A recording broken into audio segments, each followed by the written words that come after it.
Hi everybody, and welcome back to part 4 of Let Me Call You Tweetheart. So we've got all of the parts embroidered and quilted, and now we're going to go ahead and put our pillow together. So I'm very excited about getting this together. It's really cute.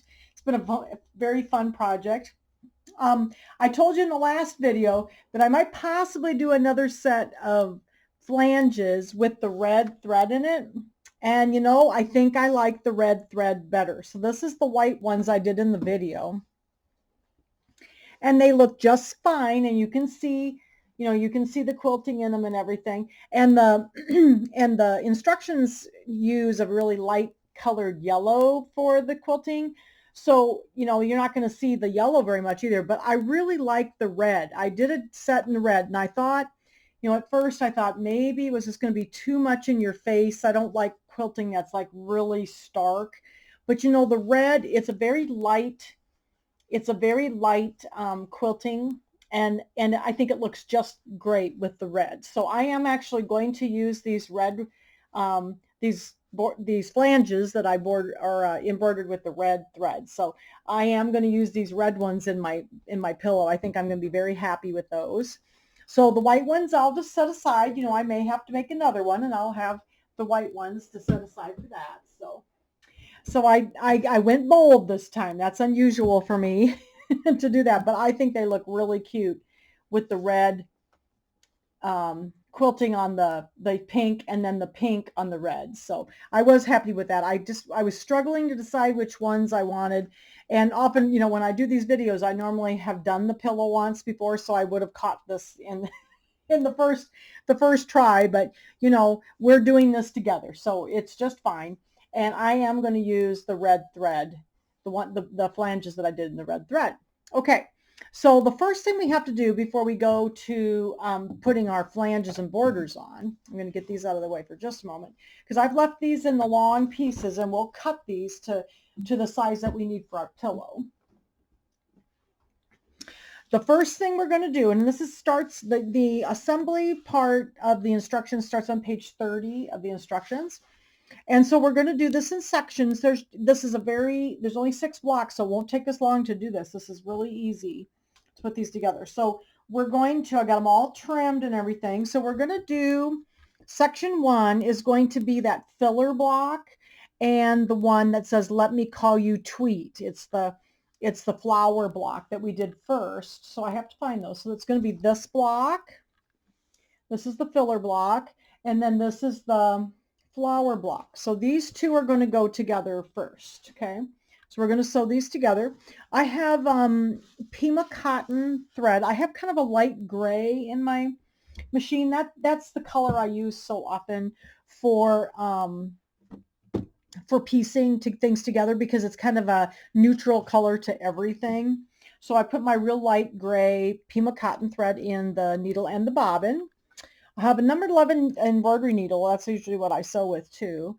And then we're going to use a 1/4 inch piecing stitch. I like to use my J foot on my machine. It seems like it works better with going over the bigger seam allowances and stuff. So I'm going to use the piecing stitch, which is going to be on the Q tab in most of the Brother Baby Lock machines, and it's going to be Q02. So I have that set up, and then I have the length extended to 2.5 millimeters. The default is 2 millimeters, and that's a little short for me. I make too many mistakes, so I have to rip a lot. So I'm going to go ahead and I made it at 2.5. Okay. So we're going to just start sewing these pieces together. It's pretty easy. We're going to put the flower blocks at the bottom. So I'm going to go ahead and get my, I'm going to go ahead and pin these together. So I'm going to pin that filler block to the top of my flower block. So we're going to do this in 2 sections. The other section is going to have the 4 kind of narrow, long pieces that we did with the tree in it. So we'll get these. I'm just going to put some pins in here. Now these are my magic pins. I love these magic pins. You can get these on the Shield Sewing Center website also. And these are those really, really, really thin, soft pins, and they're really sharp. That's the one thing I really like about them.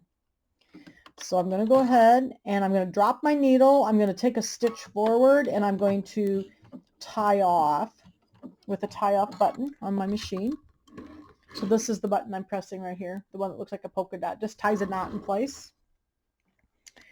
And then we're going to sew with the 1/4 inch piecing stitch. I'm going to run the fabric right along the edge of my regular J foot, and that's going to be my 1/4 inch.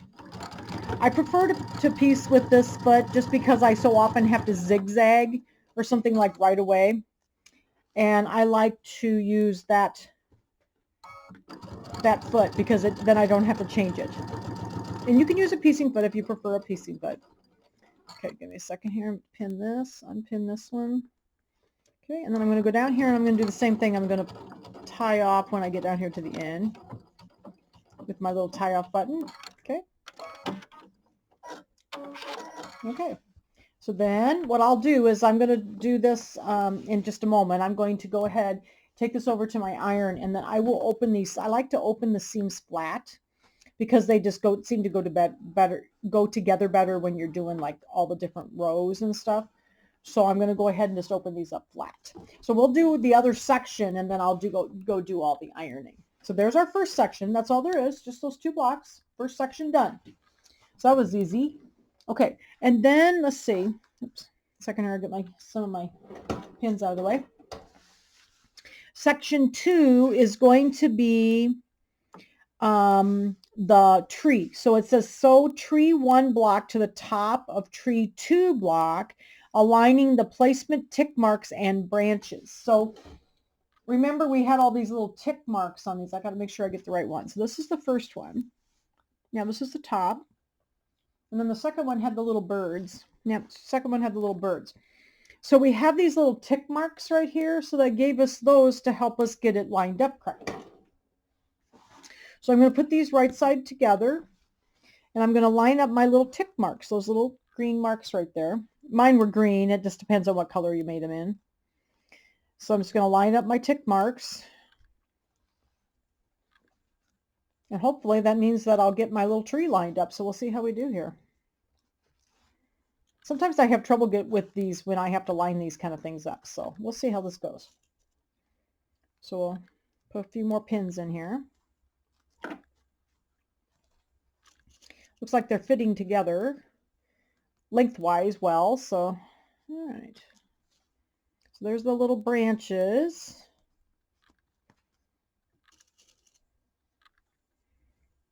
So I haven't had to do one of these kind that you have to line up, you know, like parts of it from one piece to one block to another. So we'll see how we do here. Sometimes I have to kind of unsew and do a little bit of manipulation, but we'll see. Okay. So I'm going to do the same thing. I'm going to do my 1/4 inch with my Q02, tie off the end here, and then we're just going to sew a 1/4 inch seam and see how we do. So I'm going to have to take that pin out.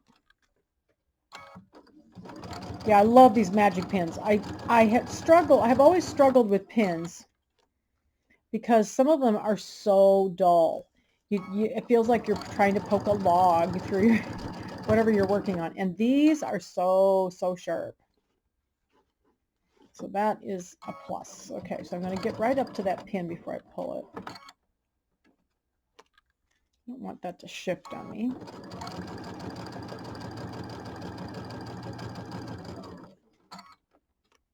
Looks like these are working pretty well, so we'll see how this goes. But yeah, when I was thinking about when I did the flanges the other night on the video, I thought, oh, maybe I just really do want the red. But, you know, I'm not usually that bold when it comes to quilting. So I thought I went conservative and I should have gone a little bolder. But we can fix that. I just did another set. Really like them. Okay. So let's see how we did on this one. So there is, oh, that looks pretty good. So there's our first 2 blocks of our tree. Okay, and then I'm going to do the same thing. I'll do all the ironing together. I'm just going to open these seams up because then they'll lay nice and flat. They're a little bit bulky, so it's better just to open them flat. I'm going to press them flat on when I get them all ready to, or sewn up. So, okay, so let's try that. So we got the first 2 put together. That looks pretty good. All right. And then it says on section 2, it says, sew the tree 3 block to the top of the tree 4 block, aligning the placement tick marks. Okay. And the tree trunk. So then the next one is the one that says heart and I'm in love with you. So we're going to line up these little tick marks again. So let's go ahead and line up our little tick marks. Like that. I had one in dark gray and one in green, but that's okay. Line those up first, and then we're going to line up the trunks. That looks pretty good. Did pretty well. I'm going to put a pin like right on the other side of this trunk here so it doesn't scoot on me. Okay, and then we'll put another pin down here. This was a pretty easy pillow to sew together. It didn't have too many parts to it. Some of them have lots of little parts, so this one was kind of nice that it had very few parts to it. All right, oops there. Put this side, put another one in here maybe.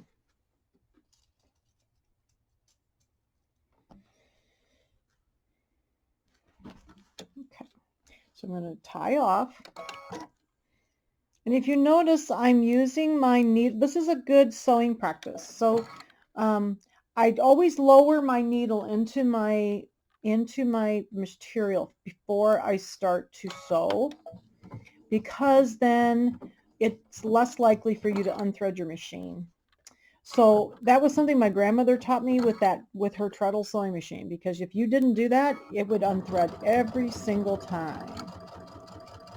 So I always drop my needle into my fabric. You want to drop it in the fabric, not in front of the fabric. Make sure I got those lined up well.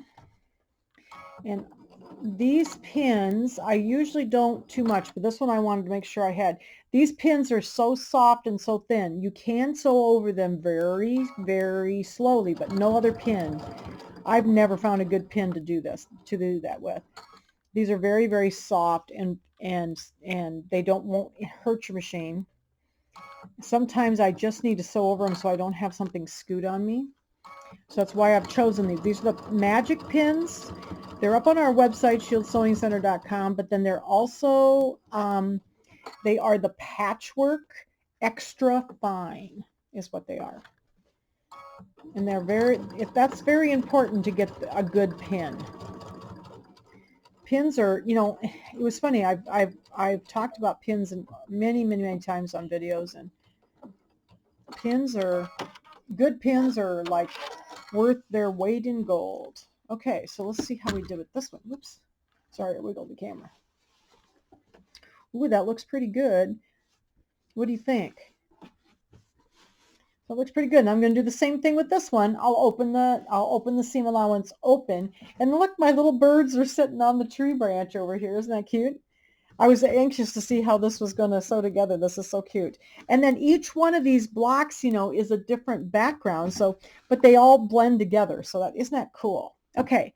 And then it says, sew tree 4 unit to the top of the tree 3 unit, aligning the placement line. So now we're going to do, well, they must have done it from the top.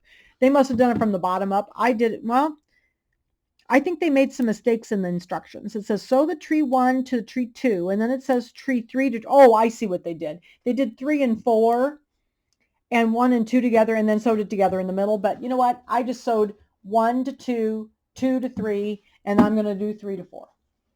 Works just the same way. We're fine. But we're still going to use the little tick marks, so that helps.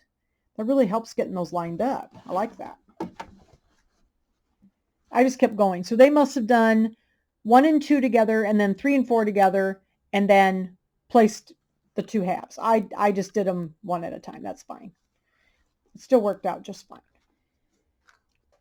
I didn't read the instructions very carefully, did I? Okay, so let's see how we did with this. Make sure our tree trunk lines up. I'm going to put a pin right there in the edge of that tree trunk so it won't scoot. Get the ends lined up. Boy, these really line up easy. Sometimes when you're doing this type of blocks, the ones that, go from one end into one block into another block, they're kind of hard. to get lined up sometimes, and these are lining up nice and easy like that. All right, need one more pin here. All right, so this is the fourth block. So I just did 1 to 2, 2 to 3, and 3 to 4. That's how I did mine. Okay, so again, I'm going to drop my needle into my fabric, get my 1/4 inch lined up here. I'm going to tie off. I think I'm going to take another stitch forward just to do another tie off because it's not on the fabric very long. Okay, and then I'm going to sew my 1/4 inch seam with Q02 and all the way to the other end. These are really lining up nice. Okay, so I want to make sure I'm going to go over that pin very slowly because I want to make sure that that didn't scoot on me. That little section where the tree trunk is.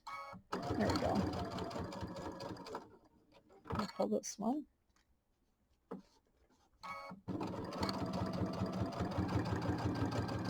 This is always so fun when you get to sew it together. I always look forward to this section of the project because you get to sew it together. All right. So I'll take this out and then we'll go down and we'll tie off. Okay. So let's see how we did on this one. And then I'm going to turn the video off for a moment while I go press these because now we have to sew the 2 halves together. Let's see how we did with this one. Ooh, what do you think? Does that look good? Kind of like that. So I'm going to go press these open so you can see what they look like. I think those are going to look really great. I love the little birds. Look at the little birds sitting on the tree branch over here. So cute. All right, so let me go press these open and then we'll be ready for the next piece where we're going to sew the 2 sections together. Okay, so now it says to sew section 1 and section 2 together. So here's my section 2 if I got all my little tree. Isn't that cute? And then once we get all done, we'll kind of fluff the little leaves and stuff. I kind of pressed them flat when I was pressing, but we'll get them all pressed. We'll fluff them a little bit when we're done. But oh my gosh, that's so cute. Look at there. So now we're going to put the section 1 and 2 together. Okay, so our tweet and our heart over here are going to come almost completely together. When you get that 1/4 inch seam in there, they're going to come like right up to each other. All right, let's see here. I'm going to now be careful when you're pressing. I noticed that my vinyl got a little soft, so I was pressing from the back, and normally it's not a problem, but just be careful when you're pressing around your vinyl that you don't get it too hot and then it might melt it. The vinyl, that's the only bad thing when they put vinyl on their stuff. It's so easy to get it too hot, so just be careful. I was pressing from the back, so it's fine. Okay, so I'm going to go ahead and we're going to press this. We're going to put this right sides together here, and then we're going to pin this one together, and we'll do get our 2 halves sewn together. That didn't take very long to put the center together, did it? It's fast.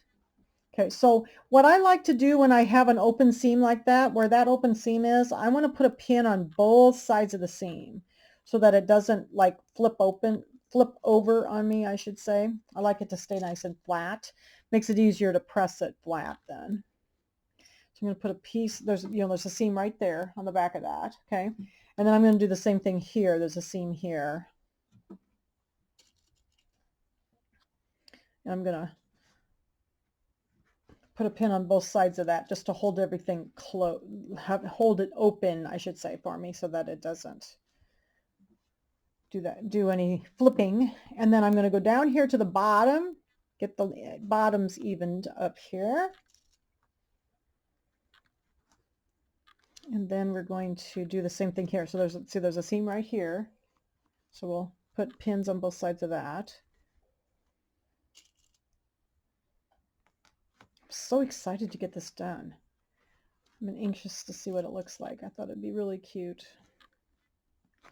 And then I think there's one more seam here. We want to put some pins in. Yeah, right here, there's one. So that one doesn't want to stay open for me. So we're going to definitely pin it open. Otherwise, it's hard to get them pressed flat. Where they're kind of bulky seams, you know, with a little batting and stabilizer and stuff in there. It's nice to be able to pin them so that they're flat. Okay. Oops, one more in there. Okay. That looks pretty good. All right, we're going to sew this one together, still using our same stitch. The Q02. Get that lined up. Oops, get that lined up with the edge of my foot. And I'm going to take a stitch forward and I'm going to, oops, tie it off. Give me a second. I got a lot of pins, so I'm going to put my pin cushion up here so I can pull these out and stick them on there. Otherwise, I'll have pins rolling all over. So we're going to do our 1/4 inch seam. Okay. Now these little ones that I want to stay flat, I'm going to go over these very slowly. And again, these are the only pins that I would ever recommend this with, because you don't want to put the timing out in your machine. But these are so soft that sometimes I just need my seams to stay flat and I need to leave them in. So we're down to getting close to the next one. I'm going to do the same thing here. I'm going to go over these very slowly so that seam stays nice and flat. Because if I pull them out, I can guarantee you they're going to flip over on me. They do every time. It's Murphy's Law. Okay. Do the same thing here. And it's really nice. This one doesn't have any seams that have to be lined up. They were all kind of offset, so it makes it a lot easier to get everything lined up. Very slowly over those pins. And again, do not try this with anything but these little extra fine magic pins. People try this with their like yellow quilting pins, and those are like the worst pins ever because they're so hard. They're very thick, they're very hard, and they're dull as dull can be. These are so sharp. It's like a lancet. Like if you need to test your blood sugar, you can use these pins real easy. They're so sharp. I'm always stabbing myself with them. Okay. Right. Oh my gosh, look at there. Isn't that cute? Isn't that cute? Love it. So now I'm going to go ahead and I'm going to open this seam up here. I'll take it over to the ironing board and open it up. Oh my gosh, and then we're gonna start putting on the borders, the little narrow borders, so I have to measure and stuff for those. But I'm gonna go ahead and I'm gonna press these open and I'll be right back. Okay, so there's our little center of our pillow. It's so cute.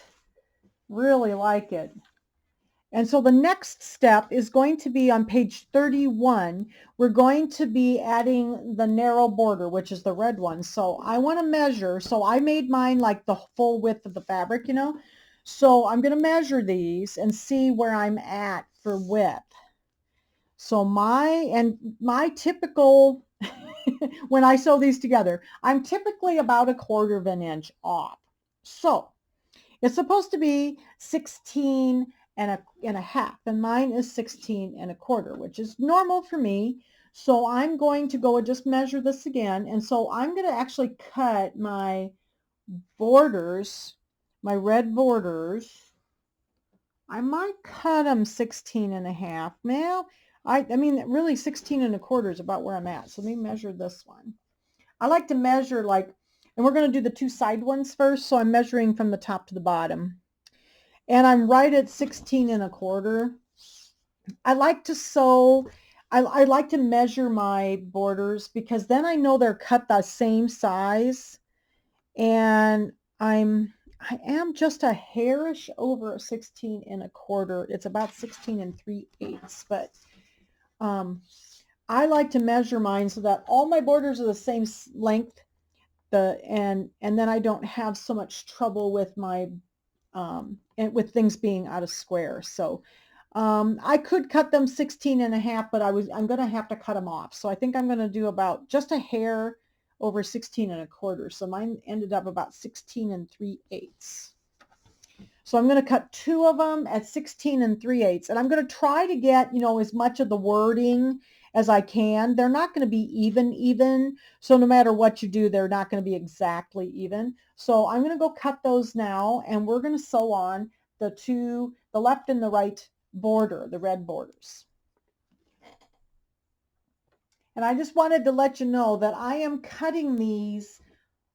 I'm going to cut the 16 and 3/8 inch borders one off of each strip. So you want to make sure you have enough of your border. So I'm going to cut the 16 and 3/8 one off each strip. And then the second ones are supposed to be 18.5, I believe. Yes. And so I'll cut, then there'll be enough to cut the 18.5 inch one off of each strip. So you don't want to cut the same size off of each one, or both of them off the same one, because you might run out of fabric. When we get to the outside flanges, you definitely will. So you need to cut one of the shorter ones off of each of your long strips, and then one of the longer ones off of each one. So that way, you have plenty of fabric. So I just wanted to make sure you understood that. Okay, so I cut my little borders, the ones that I measured. I cut them 16 and 3/8 inches because I was just a little bit short of my 16.5. And then normally when I put these on, I like to put them on so that I can read the words, especially when they have words on them. So many of them do. I like to put the words, like if I were to turn the pillow like this, I'd be able to read the words like this. Okay, and sometimes when I do the bottom, then I actually put the bottom words this way so you can read them on the bottom. Instead of putting them upside down, I put them this way, and then in the top. So, but the sides I like to put them so that you, like if you tilted the pillow this way, you could read them this way. So we're going to put it on with the bottom of the words like this. Okay, so we're going to put them on like this, and I'm going to flip it right sides together. And then we're going to pin this one on. So I made these 16 and 3/8 inches. Mine was just a little short of the 16.5. Ooh, I still might have made them too long though. Let me see. I thought I measured right. May have made them a little wrong. We'll see. May have to go measure again. I think, see, I've got a little pook in the center here. May have to go measure this one. I think I might have gotten a little off, so let me go measure again. Okay, we'll try one more time. I went and measured. I was just a little bit off. I think I got it onto the line above, so I had it at almost 16.5, and that's why it was a little bit off. So I'm going to go ahead. Oh, that's much better. There we go. So now I can pin these together. I always do the ends first, and then I like to do one in the center.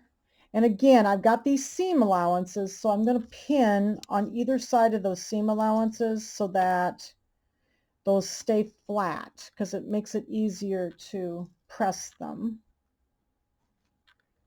And you go to press, and then I'm going to do this one.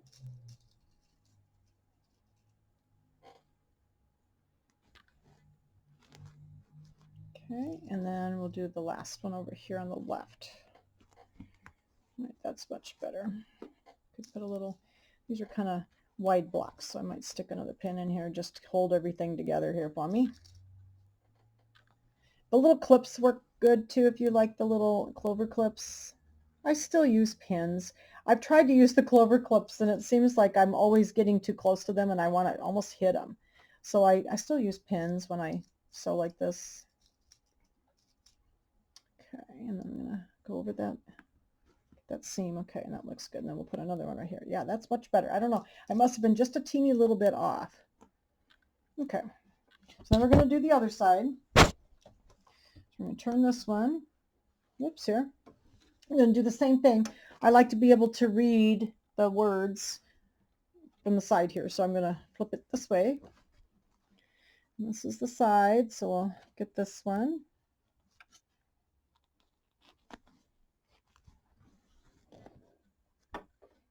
And again, you can go ahead and you could have sewn these all separately, but I would definitely, if you're going to sew the 4 borders separately, I would definitely cut them This one doesn't have as many little seams on it. So I would definitely cut them a couple of inches longer so that you have a little wiggle room just in case your borders, you don't want your borders to be too short. So I just like to cut them as I'm going because I find that my pillow is more square that way. And then I know my borders are going to fit because I don't have to worry about it then. So I just do 2 widths of the fabric, you know, 1 for each border, and then I cut them as I go. That seems to work better for me.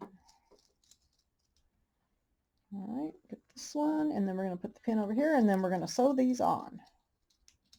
Oops, can't get a hold of the pins tonight. Okay. So this is the Friday night before New Year's. And came home and I decided tonight's the night I want to put this pillow together. I'm so excited to get it together. Doesn't take too long, really.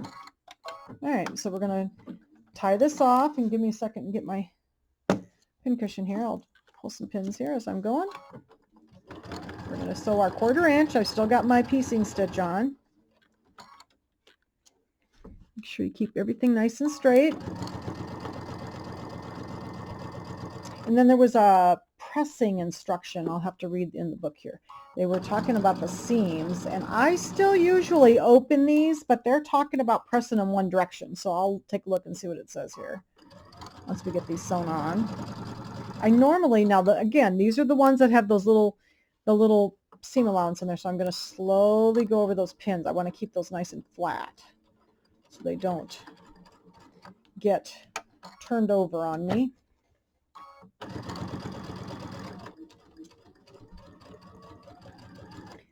Oops, here. Second, I gotta put the little flipper down. I don't like to take my embroidery unit off when I'm sewing, so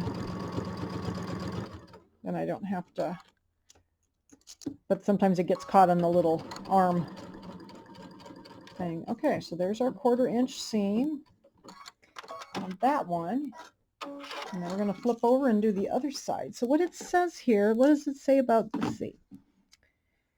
Press the seams toward the inner border. So they want you to turn the seams inward, but you know, that's awful bulky. I think I'm going to open them up. I usually open them up whenever I'm using batting, I find, and stabilizer. I find that if I open my seams up, everything lays so much flatter. So I am going to open mine up because they feel pretty bulky to me. I like to use normally us quilters don't open our seams, but there are times when I do.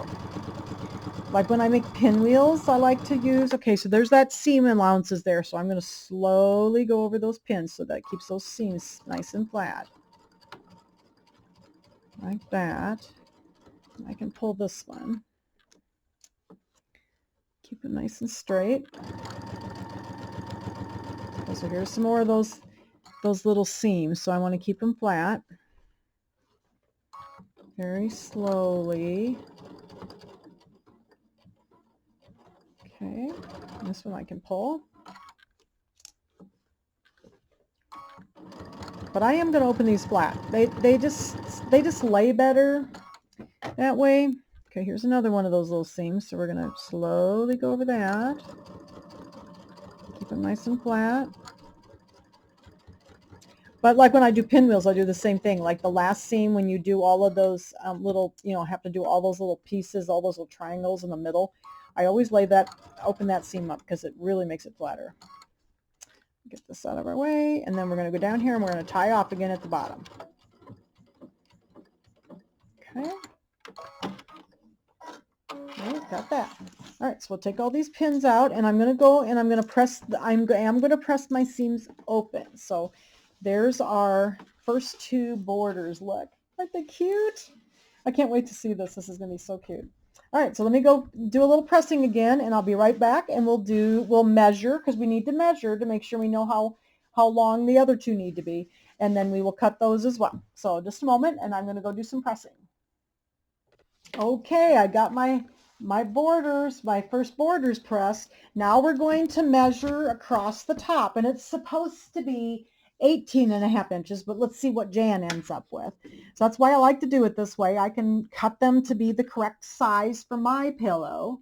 So this one says I'm right at 18 and a quarter. I'm always about a quarter of an inch off on these. I don't know why. It's just me, I guess. So about 18 and a quarter, we'll measure in the middle. I like to kind of measure all the middle, the ends, just to see if they're about the same. Yep, 18 and a quarter. So we'll cut our borders, the second set of borders, a little smaller. And 18 and a quarter. So I am pretty consistent with my being off, but at least I know what it is, and it's going to be just fine. Okay, so I'm going to go measure my my second red border, and I'm going to cut them 18 and a quarter. I'm going to measure one more time, make sure I do it right this time. So we'll do one more time, 18 and a quarter. All right, so I'm going to go cut my next two red borders and to put them on the top and the bottom. Okay, so I've got my next two borders here. I cut them 18 and a quarter because I measured. And so these, sometimes I've actually put the bottom one on upside down, because then when you turn the pillow, you know, you can read it all the way. But then somebody said, well, why don't you put it right side up on the bottom so that you can read it? So that's what we'll do this time. I don't think it really matters. You can do it either way. But I'm going to go ahead, and this is the bottom of the pillow, and I'm going to put it so that the words are going upward, so that you can read it. So we'll go ahead and put this one on. I'm gonna line up my ends here, and I've got a bunch of little openings that I have to, and I did open my seams on my borders, as you can see. They just lay flatter that way. So we're gonna go ahead and we're gonna pin these, and then we're going to pin, we're getting so close, everybody. This is going to be cute. And then we're going to put the embellishments on too. And I did make a little adjustment with my embellishments, because in the instructions it called for pink felt for the, you know, for the little banner. And then in the in the banner video, I actually had, all I had was lavender. I didn't have any pink felt. So I went ahead and used lavender, and I didn't care for the red twine. So I found some hot pink. So I've got some hot pink twine, and I had some pink buttons. So I think those will look really cute. So we're going to alter the color scheme just a little bit. Oh my gosh, this is just going to be so cute. It's always, they look so cute in the pictures, you know, but you can't really tell what they're going to look like until you actually get to see them. And I'm seeing this with you guys because I've not done one of these before. So it's been kind of fun. I do really I like this with the little confetti stuff in it, or glitter, whatever it was, glitter, I guess. Kind of like that. All right, so we'll pin the other one. So this is the bottom of the pillow. So I made it so that, you know, the words are right side up. I hope I did anyway. Yep. Make sure I got it on here right. I think I did. Yep. Sometimes I turn them upside down by accident. Okay, and then we'll do the top. We'll pin the top. Oh my gosh, how cute is this? All right, like this. So we'll put right sides together.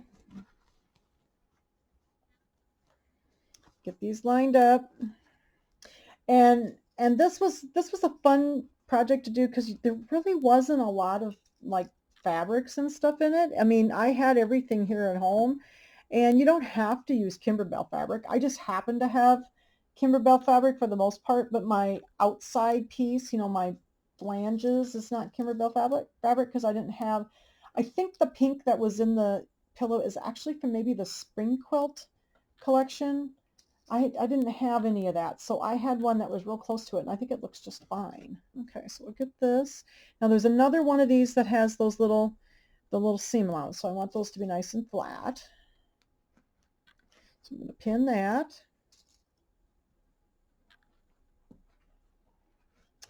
Get this. And let's see here. Get this side. Looks like I measured pretty well this time. I had a little trouble the first ones, but you know, sometimes you have to go back and measure again. There we go. Looks better. Okay, so we're going to get these sewn on now. Oops. And then we'll move on to the flanges. All right, so we're going to get these lined up. I'm going to drop my needle, tie off. And it's a good sewing habit to get used to, you know, dropping your needle into your fabric. Don't just start sewing, because when you do, it so often unthreads itself. And that's just irritating to me. I don't like to unthread my machine every 3 seconds. So, okay, so I'm going to go over those very slowly because I want those little junctions to stay, the seam allowance to stay flat. Okay. All right, now I can speed up a little bit. We'll take this pin out. Take your time doing this. If you just take your time with the sewing, you know, it really goes pretty easily. And especially if you've measured your borders, then you don't have to worry about trying to get your borders to fit. Very slowly over those pins because I want those seams to stay flat. Okay, check this one out.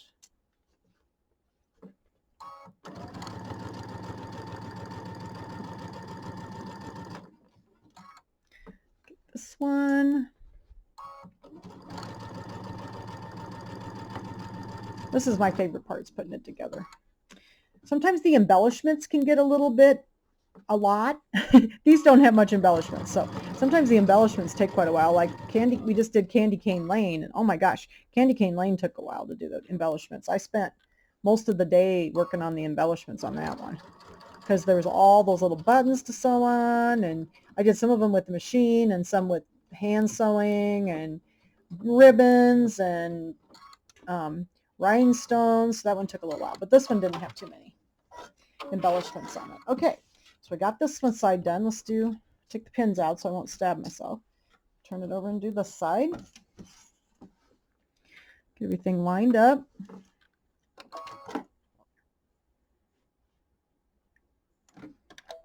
Drop my needle, tie it off.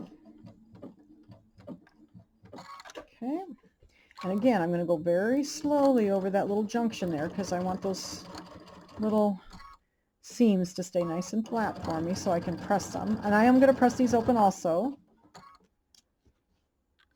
I've learned as I've worked with like stuff that has shape flex in it, or you know, like batting and stabilizer in the blocks, if you press your seams open, everything just lays so much better than trying to do our normal side pressing, you know. And I do that with regular quilt block, you know, regular quilt blocks, but when I'm doing these that have all this bulk in them, it's just so much better just to open them up.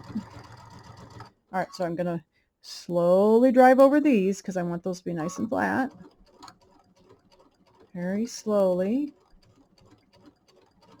Okay, and then we're going to pull this one. All right, just about done. And then we'll start on the flanges. We're going to do the same thing with the flanges as we did with these. We're going to measure. I'll look at the measurements that it says it's supposed to be, and then we'll go from there. Mine are probably going to be about 1/4 inch off.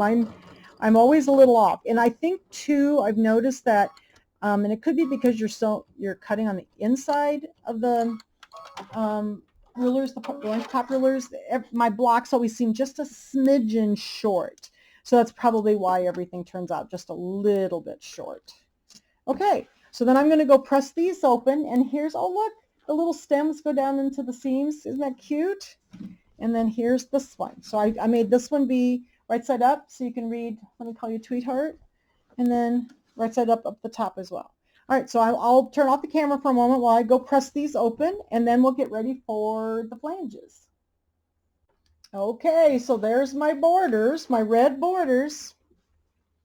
I think they look great. I love the pink, that light pink thread on them. I thought those turned out so cute. Okay, so now we're going to do the, second here, we're going to do the side flanges first. So we're going to measure from top to bottom. See how we did here. See if I'm staying consistently at 1/4 inch short, which I am. So 18 1/4, they're supposed to be 18 1/2. So if I would have cut mine to the size, they may have been okay, but it is kind of a risk because when you quilt them, of course, you know, it's going to pull in a little bit, and you know, that's only 1/4 inch, and that might have been a little little close. So I like to do my borders this way. It seems better. So, okay. So these are going to be 18 1/4 inches. So I'm going to cut 2 of my, now remember again, when we do these, when you cut your flanges, make sure you cut one 18 1/4 inch piece off of each long piece, because otherwise there won't be enough left to do the big long one, because the long one's around 22 1/2 inches. So just be careful that you cut one 18 1/2 inch, or in this case 18 1/4. For mine, I'm going to measure it again just to make sure. 18 1/4 off of each piece. Yes, 18 1/4 is where I'm at. 18 1/4. Okay, off of each piece, so that you don't have, so you have plenty for the rest of the border. Okay, so for the flange. So I'm going to go ahead and get these lined up. So I'm going to cut one 18 1/4 inch piece off of each one of these, and then there'll be enough left at the end to do the longer piece of flange for the top. Okay, so I've got my 18 1/4 inch flanges cut for the left and right side, and again I cut one off of each of the long strips so that there's plenty enough on each strip for the longer one that goes on the top and the bottom. So we're going to put, I think I want the hearts to be like towards the inside of the pillow, so I'm going to put them both the same way. And then this one, I'm not sure about the bottom yet, if I'm going to put it this way or if I'll put it this way. So we'll see. I know I'm going to put the rest of them this way, so we'll try this. All right, so I'm going to go to my side, and I'm going to put the hearts, the points of the hearts in. And it doesn't really say. I was looking in the instructions to see if it said.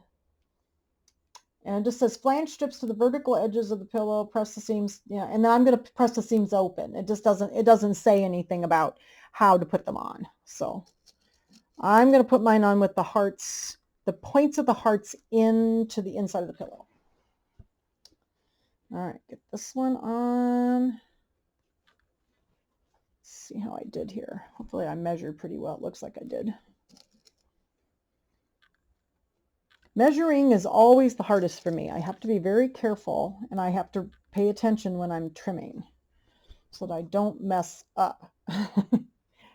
I've messed up lots of times. And when you're doing your quilts, this is the same way you would do your borders, is you're going to measure kind of like in the middle of your quilt and measure and then cut your borders so that they're exactly the same size. So when you go to put them on, it squares everything up. That's how you keep everything square. So that's why I've always done the pillows this way too, because that's how I learned to put quilt borders on. So it's basically the same, the same principle. Oops, this one needs to have, I got to keep those little seams open here. Put those in here. There's little seams in here, so I want to put a couple pins right there. Like that. Okay. And then it looks like I need a couple pins up here too.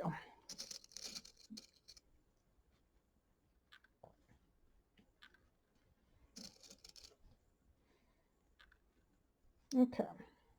I'm going to do the other side, turn it over and do the other side. And let's see, I want my points of my hearts in, so we'll do that. Make sure I got it right. Yep. Think I'm going to really like the red thread, so I'm sorry that I did the video with the white, but I told you at the end that I might change my mind, and I did.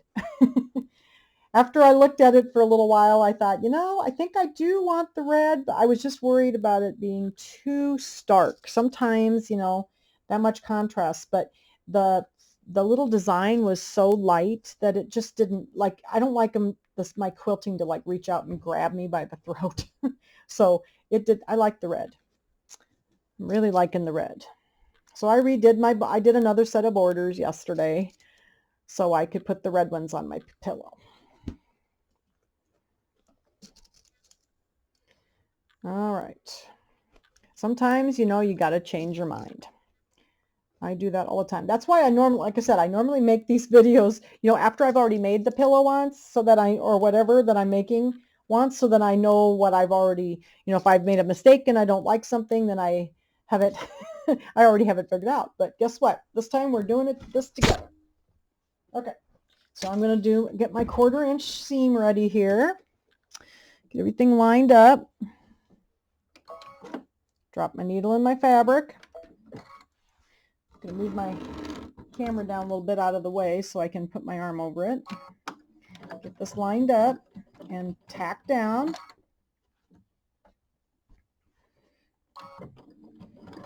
And then we're going to slowly go over those pins. That's where that little seam allowance is. So I want those to stay nice and flat for me. So I'm just going to go over them real slowly. Okay. And then we can start taking some of these out.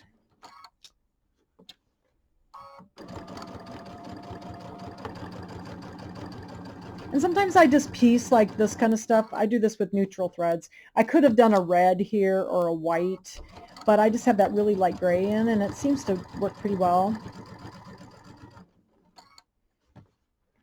Sometimes when you have multiple colors of stuff, it's nice to just use a neutral color to sew together with, because then they don't really show on any of them.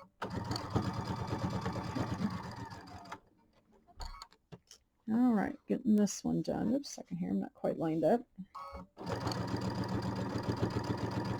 And I'll open these up, these seams up too when I get up to press. Lots of door slamming going on outside my window today at night. I don't wonder what's going on. All right, so we're gonna tie this off at the end here. Whoops, guess what? I just got my finger with the end of the pin.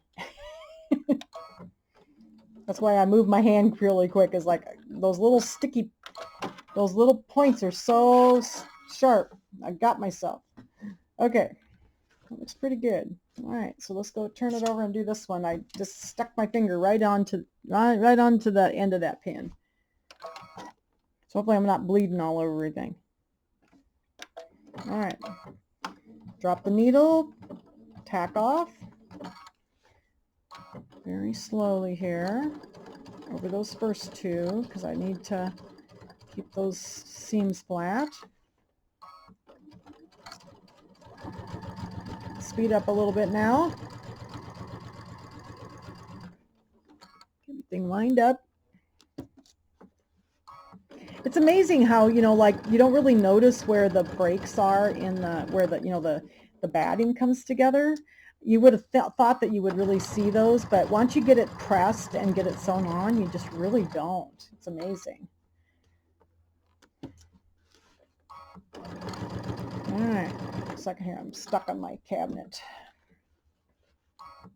I really should take, when I sew like this, I should take my embroidery unit off, but then I have to put it back on again because I'll probably need to use it later. All right. So then I'm gonna leave these two little pins in because that's where that seam allowance is. So I can take this end one out though. Maybe I won't stab myself with it this time. Very slowly. And then we'll go down and we will tack off. Okay. All right. So now those are on. Oh my gosh, this can be so cute. You like the pink with the red? I think I like it. I think I like it. It's not startling, but you can see it real nicely. All right, so I'm going to go press these open, and then I will be back and we'll measure for the last flange. Okay, so here's the first ones all pressed out. The first two, and now we're ready for the last ones. So let's measure these up and see where these end up. And I hope that I'm staying pretty evenly off. You know, I'm usually, okay, so this is supposed to be, the last one says it's supposed to be 22.5.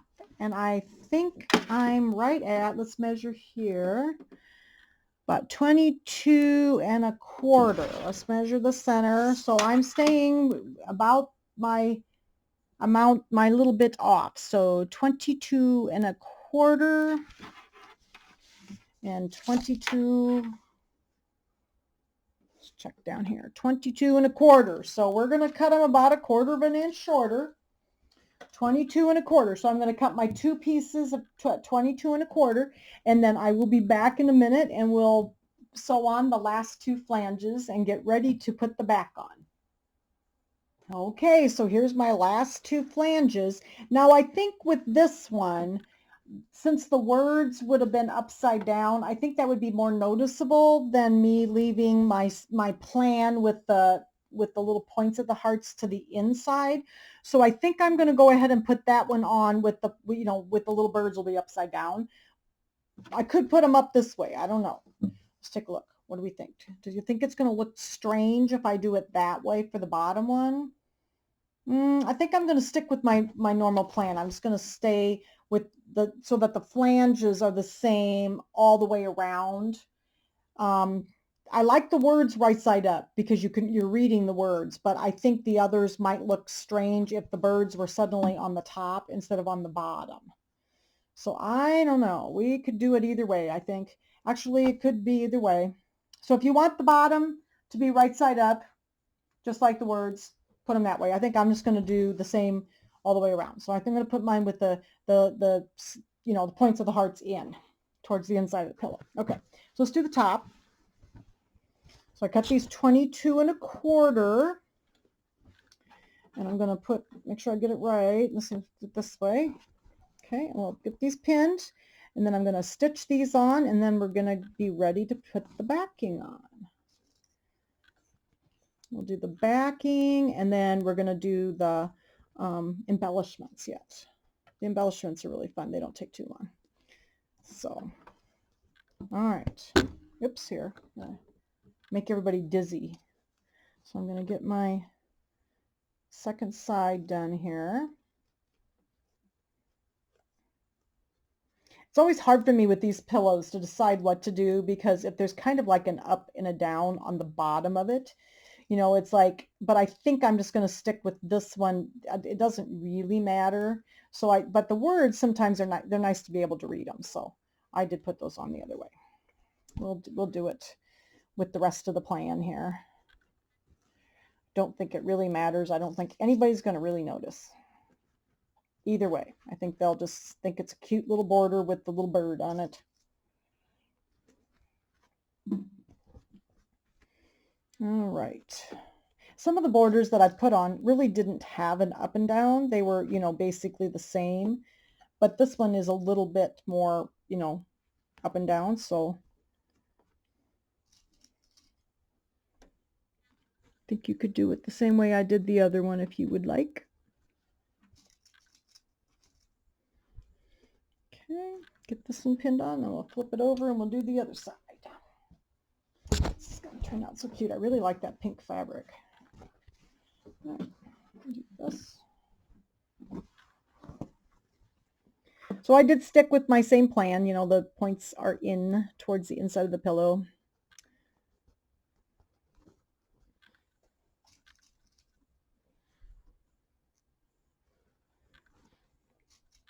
Because they don't really give you any instructions about that. Because see, a lot of people wouldn't actually have quilted yet. So if you're doing this the traditional method, you wouldn't have actually even quilted this yet. We would just be putting the borders on, and there wouldn't be any quilting on it yet. So that is one way of doing it. And these have the quilting done. So, all right. Got one, I got a bent pin here. There we go. My neighbor must be home next door. He's slamming his doors again. There was a lot of people in Iowa City today. The traffic was bad. And that's kind of a normal Friday, but this, of course, is also a holiday, so it doesn't help. So there was a lot of cars, a lot of people out on the road tonight. It's pretty decent weather, so everybody's getting ready for the big holiday, you know. All right. So now we're going to turn this one, just get my pins over here, and then we're going to sew these flanges on. Almost done. This gets to be so exciting when you get this close. Drop the needle, tie off. Now this one, since it's on the outside, I might actually just do a little bit of a back stitch on this one, just so it won't come off when I'm messing around with it with the backing. Okay, so I'm going to leave those pins in real carefully, go over them, because those are the where that little seam allowance is. And then I've been opening all my seams, so we'll open these as well.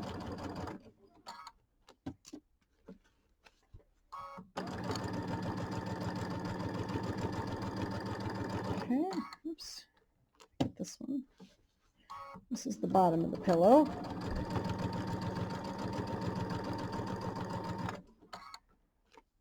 This has been so much fun. I've really enjoyed doing this. It's kind of fun for me too, because I get to see everything, you know, emerge with all of you, because I haven't done this one before. I might do another one. I've got another pillow that I've been wanting to do I've had the kit for several years. I might actually do that one too. I really, really want to do that. The Gnome, what's it called? It's the Gnome St. Patrick's Day pillow, the bench pillow. It's the bigger one, and I've always wanted to make that, and I just have never done it. Okay, so I'm going to slowly go over these 2 pins, because I want those seams to stay shut, or to stay flat for me. So I might actually do that one too this next week. So I'm going to back up. I just did a little back tack on that one corner. I just want them to stay, so when I'm fiddling around putting the back on, I don't want it to come apart. All right, so let's flip this over and we'll do the other side, and then our whole top is going to be done. And then I'm going to go get ready to put the back on. Okay, so drop the needle. Let's do a little back stitch on this one too. For some reason it's being cantankerous for me here. There we go. All right, so we're going to be careful on these pins here. Those to stay flat.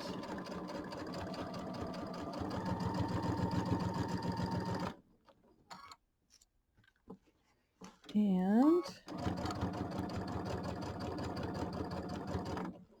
oh my gosh, this is going to be so cute. I've never really had, like, you know, anybody to do Valentine's Day things with, but I've always loved Valentine's Day, because I think it's because I like red and pink, you know, and stuff like that. I like chocolate. So I've always liked Valentine's Day, but I've never really done much for Valentine's Day. I always buy myself something for Valentine's Day. I usually get myself chocolate or something. But this is so cute. I just love all the colors in it. Oh my gosh. It's just really taking shape now. All right. Just about there. Looks like I better take that tin out.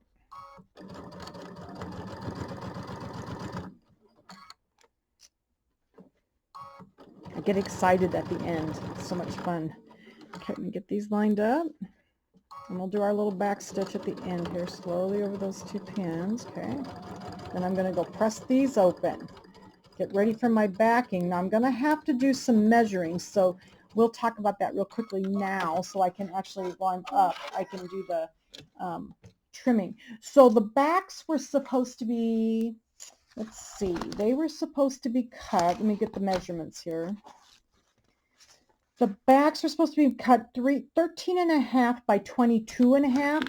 But of course, you know, my pillow's just a little shorter, so I'm going to trim my backs down. So I'm going to measure my, when I get this pressed, I'll measure it from top to bottom. And I'm going to, after I press it, I'm going to measure it. And then I have a feeling mine will be about 22.25. So I'll need to probably cut my backs off just a little bit to accommodate that extra. So that's what you do, is you press these open, and then we'll measure. And I'll show you when I come back.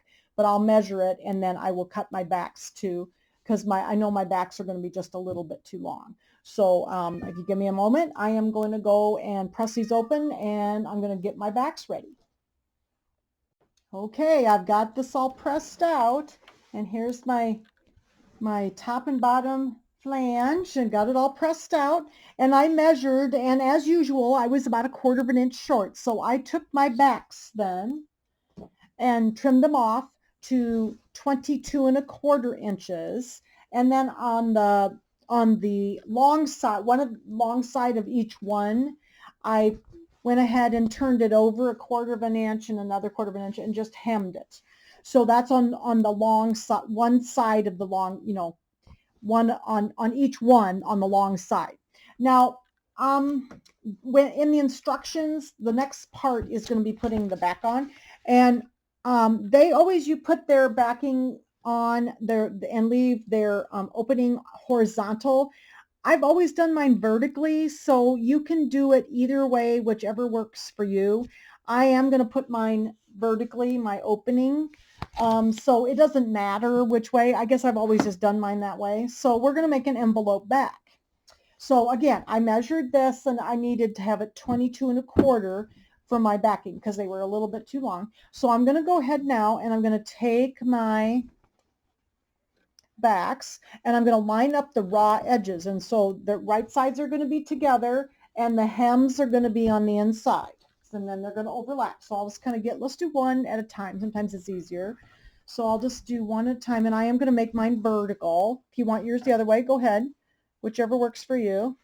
And I'm going to I like to pin like my corners and kind of get this kind of organized here on the raw edges. So I'm going to pin my corners here.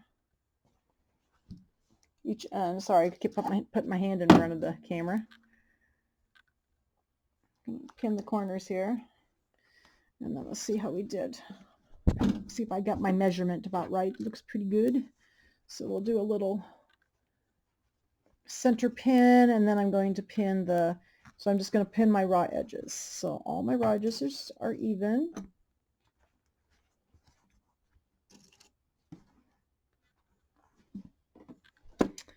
So I like to do one side at a time. I find it's just a little easier for me. So I'll do this one, and then I'm going to go over to the bottom. This is the bottom and the top, because again, my opening is going to be vertical, but it doesn't matter. The instructions show it horizontally, so whichever you like.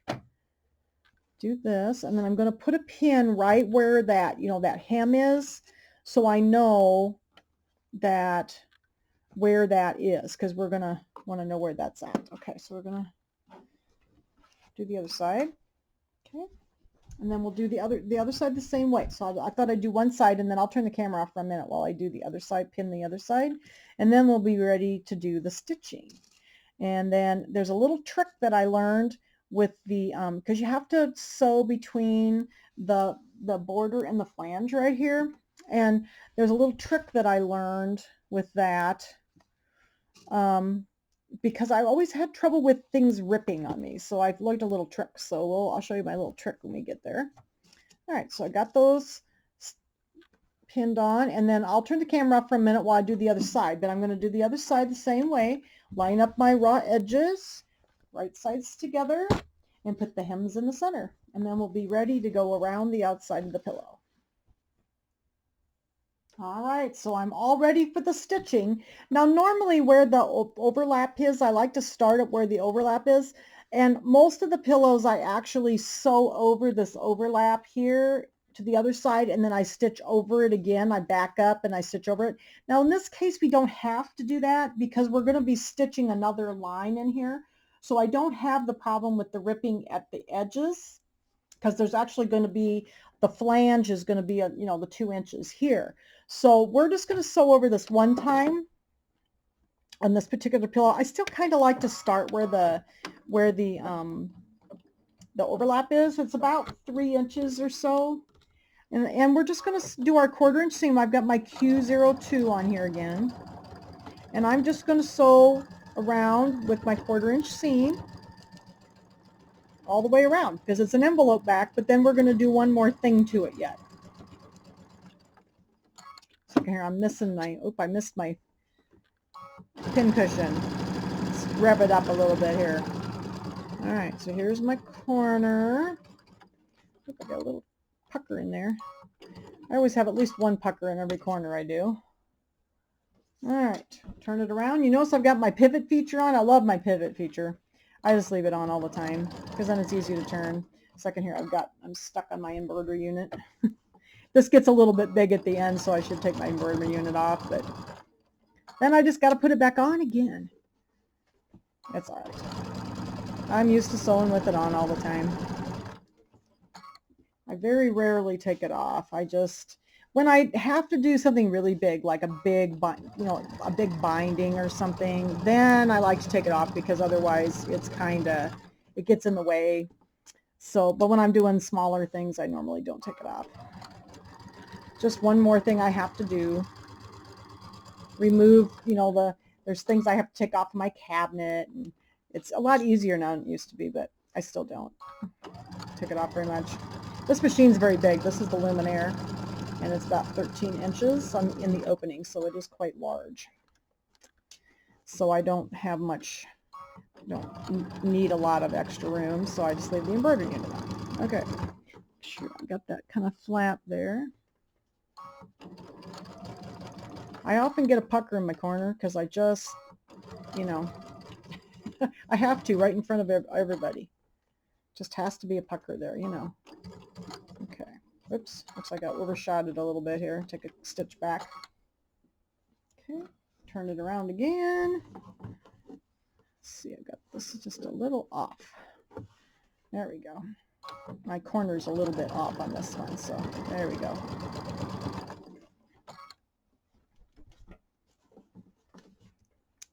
Stitch along all four sides. And again, we're coming up to that overlap on this side over here, but you know, we really don't need to double stitch it because it's going to be double stitched in the flange. So we'll actually stitch that 3 times. It's going to be like triple stitched. So that way it won't rip when we put the pillow in and out. That's always been my trouble with these envelope backs. I love envelope backs, but they rip so easy when you take the pillow forms in and out. So I've found a few little tricks to help me out with that. Okay, a second here.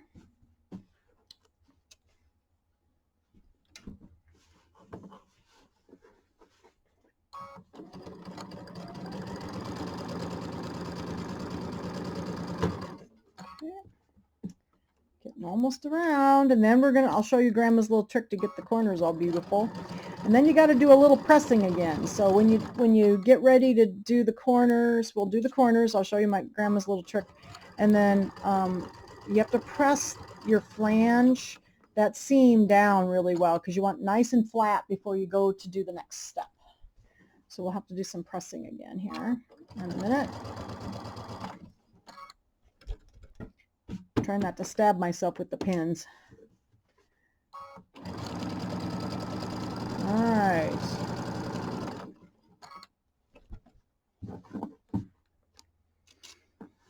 Getting just about around. This one's going to be really pretty. I like the pink fabric. It's kind of pretty to have that little flowery print on there. Feels springy. We had some really cold weather, but it hasn't been, it's actually yesterday it was like 60.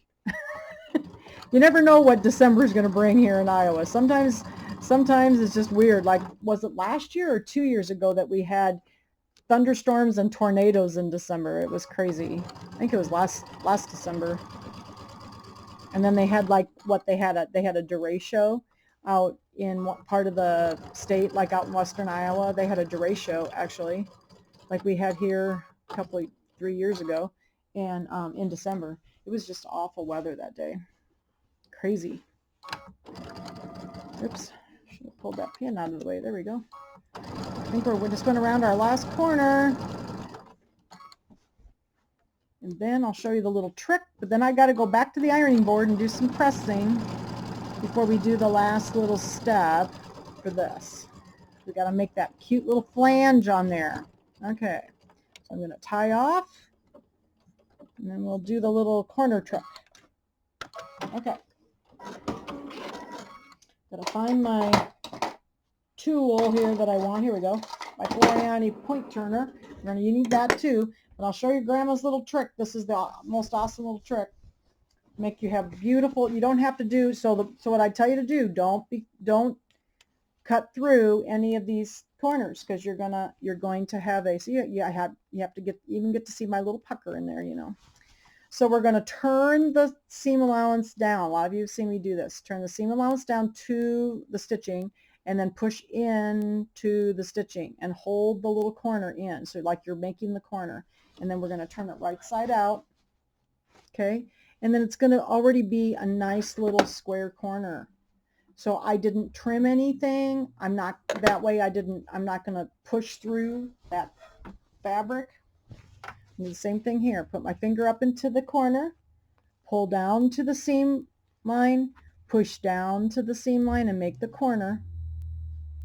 Hold it with your thumb and turn it right side out. And then you got that beautiful square corner. No trimming. Because if you trim, I'll guarantee you, you'll go right through the corner. I do that every time I trim. Okay, so I'm going to do this next one. So here's another one. Okay, going to do the same thing. My index fingers in the corner, going to pull down to the stitching line, push into the stitching line, make my beautiful corner, hold it with the thumb, and push it out. I'm just going to take my little point turning tool. I love this point turner tool. This is the Floriani Precision Point Turning Tool. Just finishes it off, but see how nice and straight that is? And I didn't trim it all the bolts already, that's just in there. All right, so I'm going to do this one. Okay, push it down, hold it tight, and turn. All right, take the little turning tool and just finish it off to make sure it's nice and straight. Okay, so what I'm going to do now is this seam right here, you know, between the flange and the pillow back, I'm going to take this and I'm going to finger press it so that this creases right here, okay? And I'm going to do that all the way around, and then I'm going to go to my ironing board and I'm going to iron this very flat. So I start by finger pressing along the seam there because it just helps to get it straight. Okay, so I'm going to finger press it all the way around right here. Just give it a little bit of a finger press all the way around, and then I'm going to take it to the ironing board and we're going to press it really sharply there so it has a beautiful sharp press. Okay, then what I'm going to do is I'm going to, and I'll do this while I'm over there, I'm going to pin the back to the flange. So I'm going to take my pins after I've pressed, and I'm just going to I'm going to put my pins in about right here so that it keeps this flange nice and flat, okay, like this all the way around. And then we will be, sometimes I guess we could go this way. Put the pin tips towards the border because we're going to be stitching in this ditch right here to make the flange. And I'm not sure if I'm going to use red thread or if I'm going to use pink thread. We may use pink thread. I'm not sure. I have to look at it a little bit here. But I like to try to keep it as hidden as possible. So I usually use a pretty matchy thread in here. Could use a monofilament also. But first thing we got to do is go finger press and then press this flange really nice and smooth on the edges so that it's all flat and ready to be stitched in the ditch here. Okay, so I'll be right back. I'm going to go do that on the ironing board, and I'm going to pin it, and then we'll come back and we'll stitch in our flange.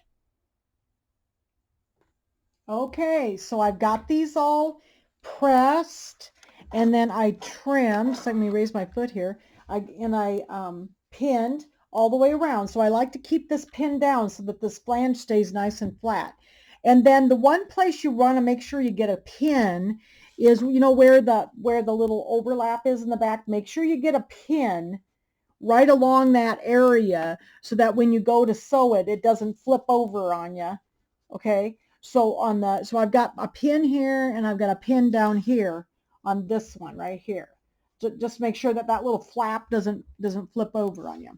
Now I think I don't know, I'm still struggling with the thread here. I'm not sure. My gray is very neutral and it kind of blends in with everything, but I'm not sure what it's going to look like on this. So I'm still looking at my colors here. I may switch over and you could use red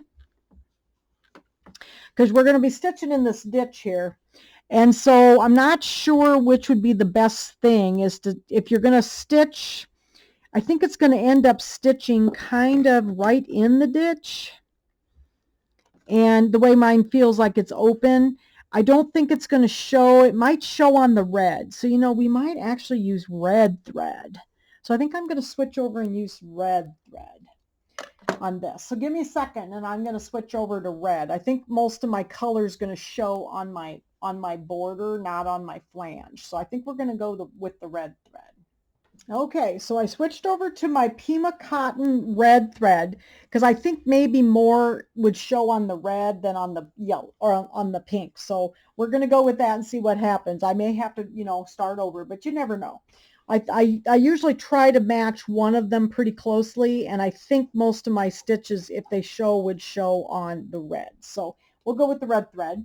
And then I'm going to use a triple stitch. So this is the thing. So in the instructions, and this is on page, it tells you, the flange is created by sewing through all layers of the pillow, including the back, stitch in the ditch on the seam line between the border and the flange.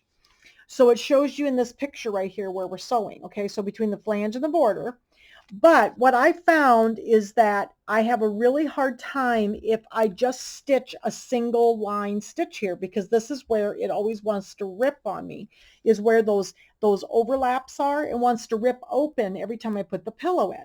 So what I've learned is that I use the triple stitch when I do this. So I'm going to change to my number 1 tab. This is just my standard kind of sewing tab. And I'm going to use on my machine, it's 1-05. It's about the same on most of the Brother Baby Lock machines. And I'm going to use the triple stitch. Now, if you notice the triple stitch here shows that the needle's on the left. Well, I don't want my needle over there because I cannot sew straight with the needle on the left. I like it in the center. So what I did down here at the bottom, you notice my width is blacked out. So I can't change the width of the design. That means normally with the straight stitch world, it means the placement of the needle. Well, in this particular one, we need to use the button that says left, right, shift. Now, some of the machines will let you use the width, but mine, I have to use the left, right, shift. That means it's going to move the entire design over to the 3.5 millimeter needle position, which is the center, because this is a 7 millimeter machine. So I've got my left right shift set at 3.5. I changed my length a little bit and lengthened it out a little bit to 3. So that's there, and that's the settings I'm going to use. I'm going to use my triple stitch, or a stretch stitch is what the other name for it, and then I'm going to use the length of 3 and my left right shift of 3.5. Okay, so we got that. Now I like to start with this stitch where that little overlap is. I like to start on that so I kind of know that I've got it covered. So I'm going to make sure it's good and flat there. And I'm going to kind of start right there. And I'm going to put on these J feet, there's a little notch line right in the center of my foot. And that really helps me to keep straight with my stitching in the ditch. Okay. So I'm going to go ahead and tie off there. Yeah, I think the red thread choice is going to be the one. And then, whoops, and then it's going to go forward and backwards. Because see, it's going to sew over it like 3 times. And I'm going to go all the way around, but I'm going to show you a trick for the corner. So I kind of started in the center on the top row. And I'm stitching between the border and the flange in the ditch. Because we need, this is how we produce that flange then. And we've done this on some of the other little, like the little bench buddies and stuff, and some of the other bigger pillows like this that we've done. So I'm going to go up to the corner. Okay, so this is my trick for the corner. I'm going to go into the corner and stop with my needle down. Okay, then I'm going to turn my pillow. Now, I don't remember if it was going forward or back when it hit the corner. So what I'm going to do is I'm going to go over here to my screen because I want to make sure that it goes away from the corner. I'm going to hit this button again. I'm just going to hit that button as if I started that design over again. And if you had to change your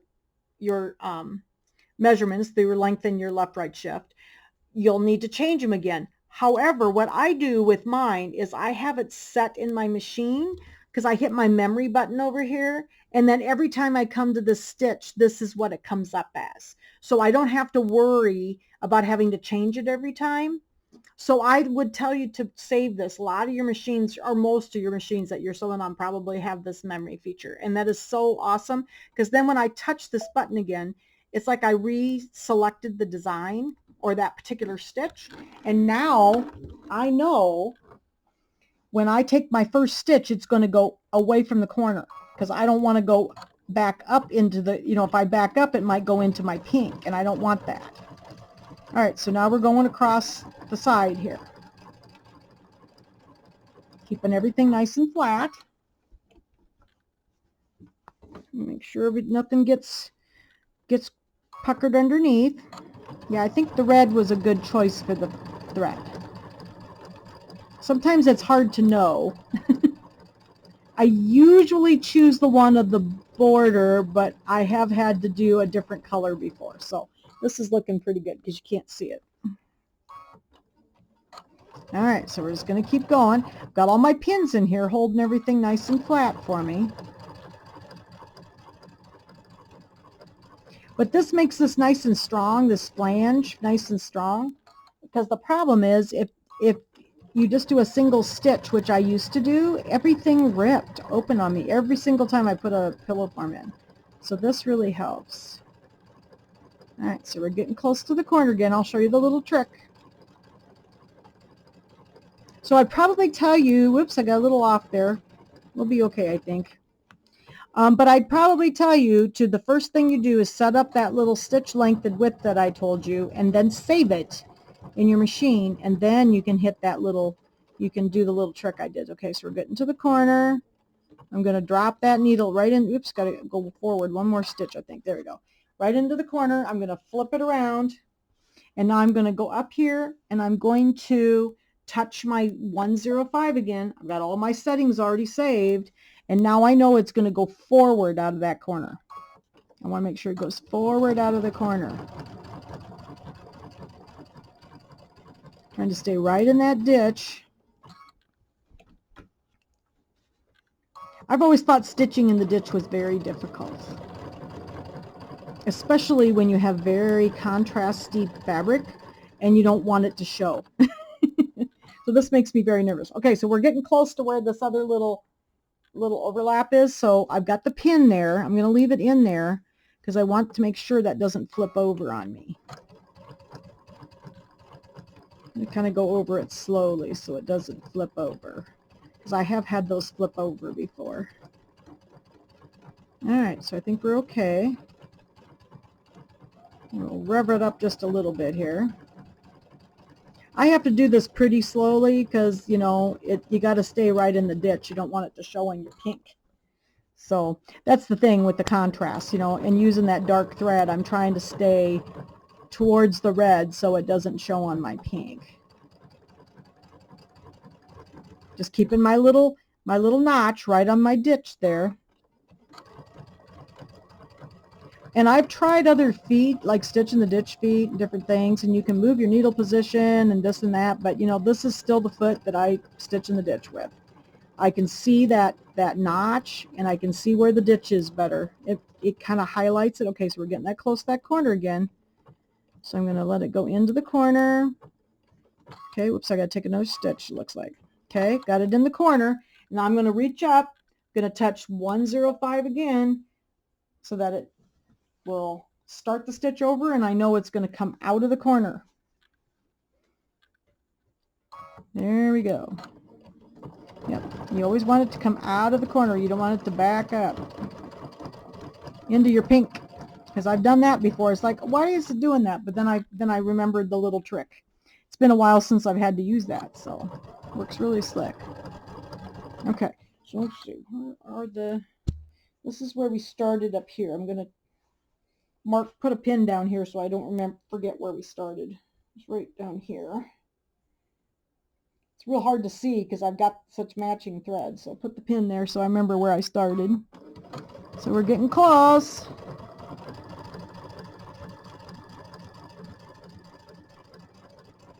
I've done quite a lot of these now since we've been, you know, all those little bench buddies, a bunch of them had flanges and the little square ones, so many of them had flanges, and so we did a bunch of them. And that's where I've learned some of these tricks, and I've actually made quite a few of these square pillows now. I really love these 18-inch pillows. They're my favorites. I haven't made the Christmas one, but I think I've made all the other ones now since I've made this one. All right, getting close here so I can make sure everything's laying flat for me. Almost to the last corner. And now the red's going to show a little bit on the back, which is absolutely fine. You know, the red thread's going to show a little bit on that pink on the back, but that's fine. It'll look nice. Okay, there we go. I think we're in the corner there. I'm going to flip it around, and I'm going to reach up and touch my 105 again and start it over so it'll go out. And then this is where I stopped right here. So I've got a pin there so I can know that's where I started, I should say. That's where I need to stop. But this triple stitch really, really helped keep my pillow covers from ripping. Took me a few tries to figure this little thing out. All right. Oops, got a little off there. I might see a red stitch on my pink here and there, but I'm doing pretty good here. All right. Getting really close to the end. This is where I started right here, so I got the pin there, so I know that's where I need to stop. Almost around. Okay, I'm just going to take a stitch over that. We're going to tie it off, and we got all the way around. We've got a flange. Awesome. Okay. So there is my flange. Now if I turn it over, so you can see the red on the back, trim these little tails off here. And let's see if I kept my little, oh good, my little overlaps aren't flipped over, so that's always good when you flip it over and you don't see them all flipped over. Okay, so I'm going to go ahead and pull all these pins out of here. Got to find my pin cushion again. And then we're going to put our pillow form in. I like to put the pillow form in. In this particular pillow, we're going to be putting like that little banner across the top left corner there. So I am going to go ahead and put the pillow form in now and put the stuff on with the pillow form in, because then I know it's going to fit well with the pillow form. Sometimes I put things on, and especially if they're like little hanging things, then they pull when I put the pillow form in. So I'm going to put the pillow form in first. All right, this is great. Oh my gosh, guys, this is so cute. I'm so glad I did this. It's been fun. Needed some fun Valentine thing to do. Just really like the fabrics. Okay, whoops here. Can't get a hold of the pins. All right, so let me get this out of the way, and then let me put my pillow form in, and I think it'd be easier if I turn around and take it up to the table, and I'll put the pillow form in, and then I'll come back, and we'll get ready to do the embellishments. We've got a couple of embellishments to do. Okay, everybody, here's the unveiling. Look, it's in, now I have the Kimberbell pillow form in here because I happen to have one. But if you wanted to make your own, what I'd probably tell you to do is do it like 18.5-inch squares of muslin, and then you can just sew them together and leave an opening and stuff it, and then stitch it together. So that would be fine. I think I would say probably an 18.5-inch square would do the job. I just happen to have one of the Kimberbell pillow forms in stock just because I had an extra one. I don't know how I ended up with an extra one, but I did. So I just went ahead and used it. So here is my pillow with the pillow form in it. And now we're ready to put on the darling little embellishments. So we have to put the little banner up here in the corner, and then the other thing is a couple little pull flowers down here. So the reason I like to put the pillow form in especially is for the banner specifically, because it has to kind of hang like from the branch and go across over here. And I was afraid that if I tried to put it on before I put the pillow form in, it would kind of pull when I went to put the pillow form in. So I think this is the way we're going to do it. So if you give me a moment, I'm going to look through the instructions about doing the banner, and the pull flowers I've done before, so I have to go find some needles to do the pillow, to do the pull flowers. So I think there's a red one, and I think they did the red and maybe the blue flower down here on the bottom. So, okay, so I'll be right back. I'm going to read a little bit more about the banner to make sure I do it correctly, and then we're going to put our banner on, and I'll also probably have to go find my glue gun. Okay, so let's work with this banner first. We're going to string our little banner with I've got a kind of a long needle. I tried to find a needle. You got to make sure that your needle will go through your buttons too. Now in the instructions, it called for red twine, and I didn't have any pink felt, so I had used the purple. And so, whoops, second here, I'm going to trim these little knots off. I had used this lavender felt, and the red didn't look very good with it, so I found this hot pink twine. Thought the hot pink looked nice, and then I found the some pink buttons. Now the other thing you're going to have to make sure is when you pick your needle that your twine in the eye of the needle will go through the button hole in the button. So I've got like 3 of these little Kimberbell buttons, but I had pink ones. So we're going to go ahead, and the little buttons are going to go in between the banners. So I'm going to go ahead and just kind of poke this down so I can get my needle through the center here of this one. So I can pull it through there. Don't pull it all the way out. And then I'm going to go up from the back of the needle of the button and then down through the top with my twine. So I had used these buttons before, and I had some glue in them, so hopefully I can get the glue out of there so I can get in here. I thought I had it all cleaned out, but not quite. There we go. So I went through. I think I can get through now. Let's try it again. Go from the top here. There we go. There's a little bit of glue in that eye, so let's see if I can get it through there. It's going to be, have to show, oh, there we go. Okay, so we have our twine through the button here, like that. So the buttons are going to kind of go in between the little banner pieces. Go a little closer there. Oops, here. Like that. Okay, and then we're going to go through the next piece of the banner. So make sure you get your letters in the right order. It's supposed to say love. I sat here and made sure I had them all in the right order. So, all right. I'm going to go, oops, make sure you try to, I was trying to find a needle that didn't have a pointy end, but I didn't have one small enough. So be careful you don't go out like you're the back of your little banner piece somewhere. Trying to stay in the little tunnel in there. There we go. Here's O. See if we can get it to go through there. Okay. Like that. Here's O, and then we're going to put another button on. So I think these buttons didn't have any glue in them. So these should go in easier. There we go. It was like an 18-inch piece of twine, but I didn't realize I had this really pretty hot pink twine. So I thought, well, that ought to look okay with the pink buttons and the hot pink twine. All right, so then we had O, and then we need the V. Here's the V. So I'm going to kind of push this down so I can get into the center of that. Like that.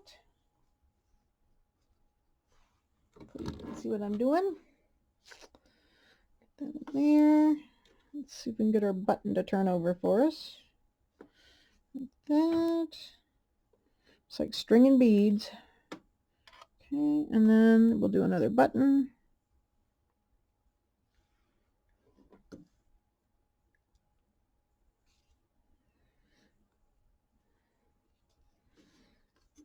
But yeah, I think that'll look okay. I wasn't sure about I just didn't care for the red twine. I didn't think it looked good with the purple. But that's the only, I didn't have any pink felt when I was doing this. I thought, well, it just have to be lavender. I like lavender. I think it'll still be pretty. Oops, here. Okay, so we got to try to keep in the center there and not go out the back of our banner piece. I think we're okay. All right. Yeah, it'd been nice if it wasn't a sharp. Okay, so I got all my little banner pieces on here, and I'm going to I think I'm going to leave it a little bit closer to this end, because what you're supposed to do is tie a little bow on the right end, and then it's going to kind of be attached to one of the tree limbs to make it look, look like so I'm going to move these down just a little bit.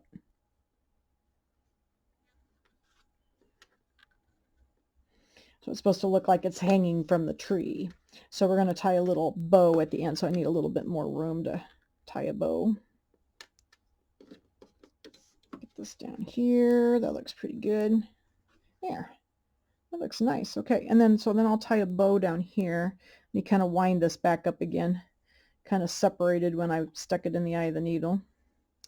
All right. And then I'm going to tie kind of a big bow, and it looks like in the instructions here, it looks like it's kind of hanging.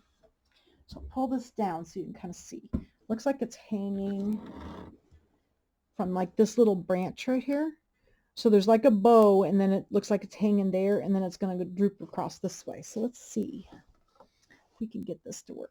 It looks like that. And then I can't really tell on the other side what they did.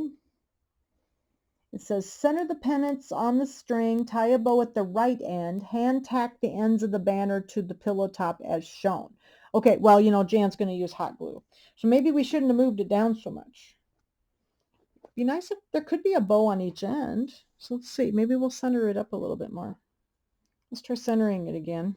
Maybe we'll put a bow on each end. How about that?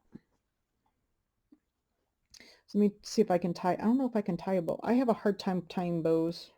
It's even harder when there's something attached to it. Let's see what we can do here. If I can, oops, here.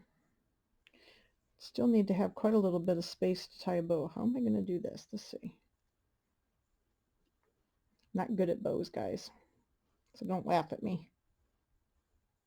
All right, I think I can get it pulled through there. Okay. So I got that. Let's pull this down a little bit. Oops. Pull this side down a little bit. Then we'll kind of know where the other one needs to go. So that can kind of go here. And so it looks like it's sort of like in this vicinity. Like here.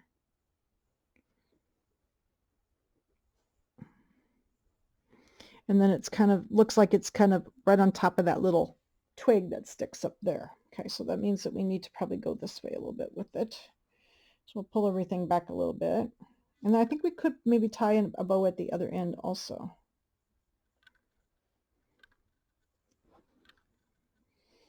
Just that, pull this one down. I think that'll be good.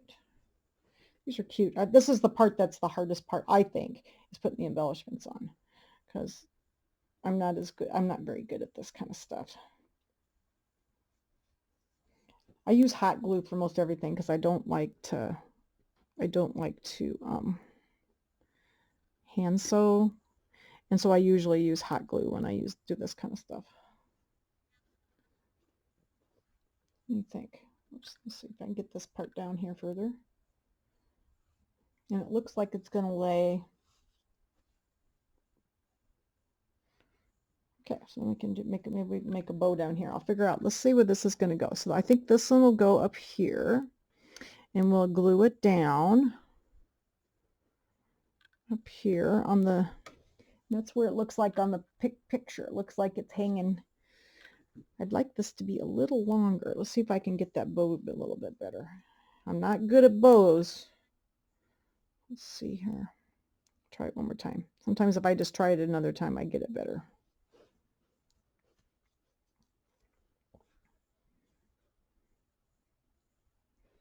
It's kind of hard when you only have one end to tie from. because it's got a banner on one end of it. All right, that's a little bit better. I think I like that better. So let's try it. Let's see if I can get it tight. Like that. And then we will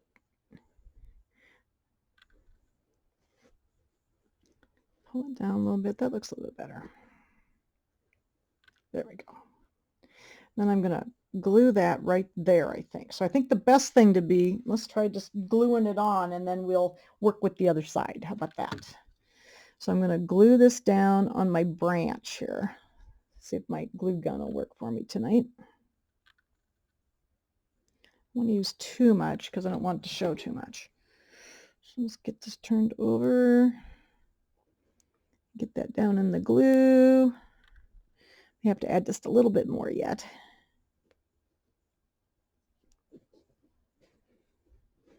That's why I like to have the pillow form in it, because then I know that I'm going to get this where I want it. Okay, so I still might need to put a little bit of glue under here just to hold it in place. Just a little bit. Okay. Come on, glue gun. My glue gun likes to fall over. Here. All right, so I'm going to push that down. What do you think? Okay. I think that looks pretty good. And then I got to look at the picture here where it shows where it's supposed to be. So we might have to move this over a little bit more. And it looks like it's kind of hanging down like from here, and then it hangs kind of across like that. I think these need to go this way just a little, so we can kind of get them so they're not going to cover. We don't want them to cover anything. There, like that. Okay. Pull the camera back just a little bit more. There, I think that looks good. And then I'm going to pull this over, and this, and then this one. I think that looks good though. Okay. And this. Okay, and then I think we could put a bow over here. I think it should hang about like that, looks like. And then let's see if we can tie a bow on this end. Oh, I don't know. This is a tough one. See if I can tie a bow on this end.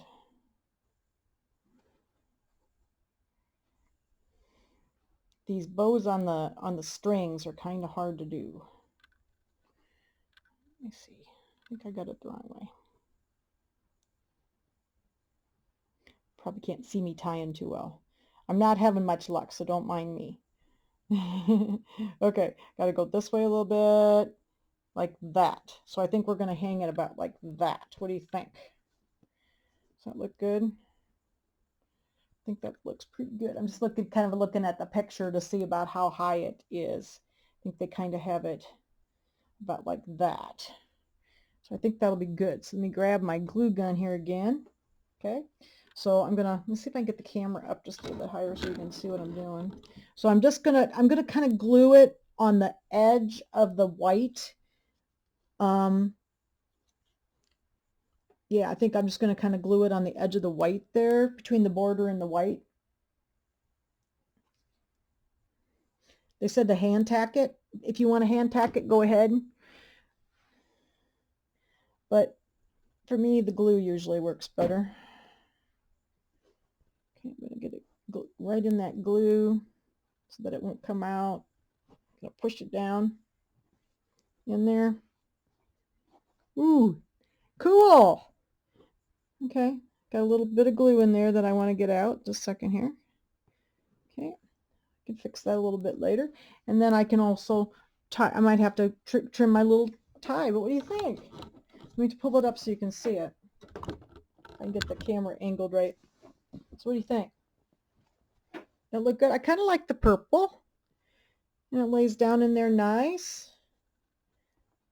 And then it looks good. So that's our love banner. And now we're going to do some of the pull flowers down here. So give me a second. I got to get my stuff out for my pull flowers, but I think that little banner looks pretty good. What do you think? I got it glued over on this side so you can see it. And then glued up here by the little branch. And I just tied a couple little bows in there. And I think it's just going to hang there real nice. All right, so give me a second and I'll get ready to do the pull flowers. Okay, so our pull flowers were the blue and the red ones from the Mini Bouquets Vintage Blooms, and this one had 3 colors in it. It had a red, white, and a blue. So we're going to use the blue and the red one, and it actually says to use the whole thing. It just says, just says 1. So you just use the whole piece. And sometimes they tell you to like cut it in half, but this is a pretty good size spot where they were going to put a flower, so we're going to use the whole thing. So these are a little harder to do when you do the whole thing because there's a lot of flowers here. So we'll work at this. And what I do is I get my thread here and I'm going to thread my needle. And I like to use a pretty long needle with a big eye in it. So we'll use that same needle we used to do our banner here. And when I work with this, now on one end of this flower is a knot. So just make sure that your knot's good and tight at the end before you start to pull, because then you have to start sewing it all together again, which I have also done before. Whoops. So anyway, all right, so let's see here. I'm going to start pulling. So what I do with these, what I try to do when I do these pull flowers is I try to keep the petals going the same direction. I've always struggled with these. I have to say these are not easy to do. And so what I try to do is keep the gathering and keep all the petals going the same direction the whole time. So I'm kind of holding them and I'm just slowly working my way down the string here and trying to keep all my petals down. Okay, so this is big. These are harder when you make them big like this, but this is a pretty good size. You know, the pillow is pretty good size, so they wanted you to use the whole thing. I think you might have been able to do just half of it. I don't know. It just said one section, so I assume that means the whole the whole piece. But I don't know. I might just pull these in half. This is just really big. So there's like a yard here. I don't know. I just think this is going to be such a huge flower. I might just cut this in half. Let me see. Not sure I'm liking this. So, well, we'll see what it looks like. If I need to, I'll take it apart. Okay, so I'm trying to keep all my little petals down. These big ones are the hard ones to do. The littler ones are easier to put together. Ones with these big petals. So we'll see how I do. Sometimes I do really well. Sometimes I don't. So we'll see. I'm doing this live on a camera, so we'll see how it goes. So I'm trying to keep this all down, you know, and I'm also trying to remember where the end was. So here's my end right here. So I'm just kind of working them down. Oops, here.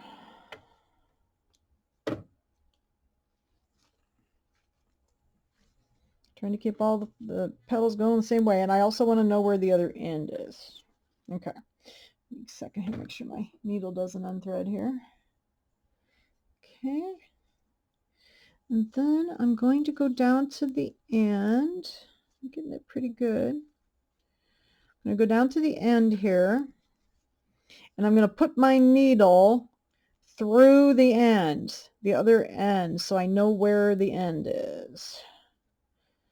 Okay. Get that thread out of there. And then I'm going to try to keep all my petals going the same direction. So we'll see how this goes. I'm going to pull it up.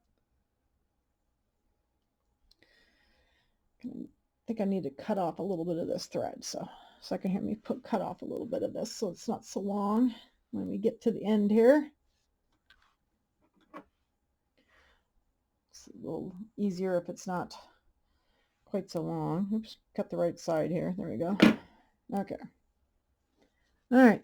So I kind of got them all going the same direction. And then my goal is to keep pulling, and I'm going to start grabbing all the petals down like this, and I'm going to pull it. Ooh, isn't that pretty? I've never made one this big before. This is cool. Most of the time they have you cut it. So I think I can do it. All right, so I got all my petals down. And I've got it, and you want to make it pretty tight so that it's nice in the center. Okay, so I'm going to hold it tight, and then I'm going to start taking some stitches in here. See if I can get it turned this way so I can get my stitches in there. Okay, so we're going to put some stitches in this to hold it tight. This is not the best needle for this, but it's nice to use a big one because then it's easier to hang on to. Try not to stab yourself. All right, so I'm going to take some stitches in there, see if I can get it tightened up. And then what I like to do is tighten it as much as I can. And then I like to take some stitches across. Oops, if I just dropped my needle. Second, I gotta find it. It's down here somewhere. Ran on, oh, there it is. But I like to put some stitches across these to kind of hold them together in the center, and then we're going to glue them on instead of sewing them on. Okay, so I'm going to hang on to this. Then I'm going to take some stitches across the middle here. I like to just kind of go across here and just take some stitches in the center, go across this way through the center, and then it just kind of holds it together in the middle. These have not been easy for me to learn to do. I'm getting better at them, and I've done quite a few of them now, but I've never made one this big. It is really pretty though. Just going to take some stitches across, tighten it up a little bit in the center. Ooh, I think that's going to be pretty, don't you think? What do you think? You like that? Can be pretty on there? All right, so let's go ahead and take a couple more stitches, and then we'll be done with this one. Tie it off good. But yeah, that helps me. It helps me to take some stitches across it.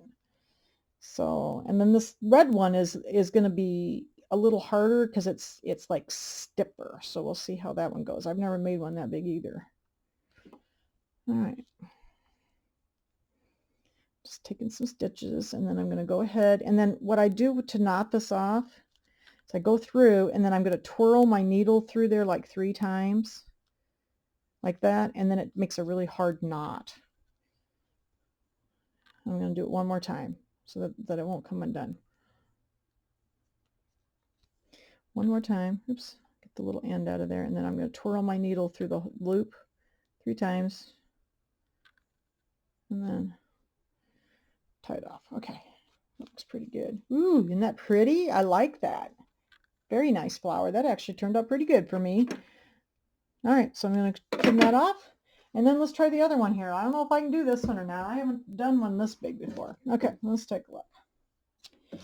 So we got this red one. This one's going to be a little harder because it's got those little short petals. So this one was a little easier because it had big petals. Okay, let's see here. So we got to go find the end of the thread. I'm going to start pulling, and these are going to be a little harder to keep the thread or all the petals going the same way. So I'm going to do the best I can on this one. Yeah, because normally they tell you when they want it to be shorter, you know, they tell you to cut it like 18 inches or 20 inches or whatever, but all it said was one section. So I'm like, okay, well, we'll do, I guess it's the whole thing. All right, so we're just going to start pulling this. I think I might just take the needle out for a second, because this one I'm going to have to hang on. I'm going to start pulling here. But this is just a little package. It only has 3 pull flowers in it, and they're less because it, you know, there's just the 3 in there, and there's a white one too. The white one's really pretty, but they just use the red and the blue. The blue kind of matches the blue embroidery leather. So, oops, getting all the string here. So keep going. Look, we're working at it here. Try to keep the petals going the same direction. So I'm just kind of pulling it. These are kind of stiff. Okay, so where's the end? I always got, you want to find the end, keep the end so you know where that is, because we're going to put the needle through the end there. All right. Cut a little of this off.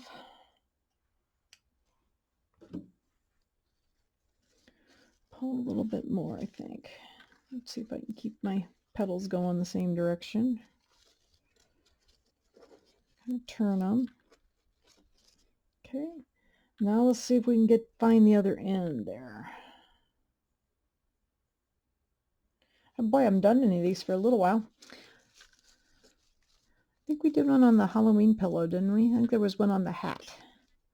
All right, so I'm going to find the end here and put my needle through the end where the knot is. And then I'm going to see if I can get these kind of going here. So let's see. You have to kind of know where the end is here. This one's going to be a tough one, I think.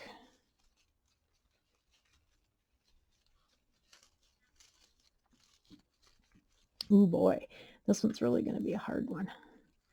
They're so hard with those little stiff petals. Little stiff petals. I'm gonna start pulling it down, see if I can get it in my hand. I think I might have to release that thread because I'm not going to be able to see where trying to get the petals all going the same way. This one's going to be a tough one, guys.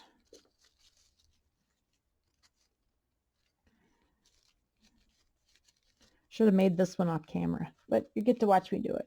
Okay, so I've got it kind of in my hand. See, I'm trying to keep it kind of flat. This one, oh boy, I tell you, this one's a tough one. I usually do pretty good, but man. I have to turn the camera off for a minute and see if I can get this straightened out again. This is not going to be an easy one because it's stiff. You know, the ribbon, this is like a grosgrain ribbon and the other was like satin ribbon, so this is just a lot stiffer. Oh, okay, so we're making a little progress here. Okay, all right. How are we doing? So that's better. Okay, so I got a hold of the end. See if I can get the needle back on here again. I got the end. I've got it in my hand. See if we can find the end here to put the needle through again. I think we'll be able to make it this time. Okay. So let's see. Whoops. I'm going to find the end of it. Where is it? Oh, there it is. Put it through there. And trying to find get all the petals going the same way. Like that. See, this looks sort of like a big carnation. So I think that's why they did it, the whole pieces, because it looks like more like a carnation when you do the whole thing. There, see? It looks pretty good. So I'm getting it. Okay, so let's see. We can get it tied up here. I'm going to get a couple stitches in here. Just have to kind of grab it and hold it down.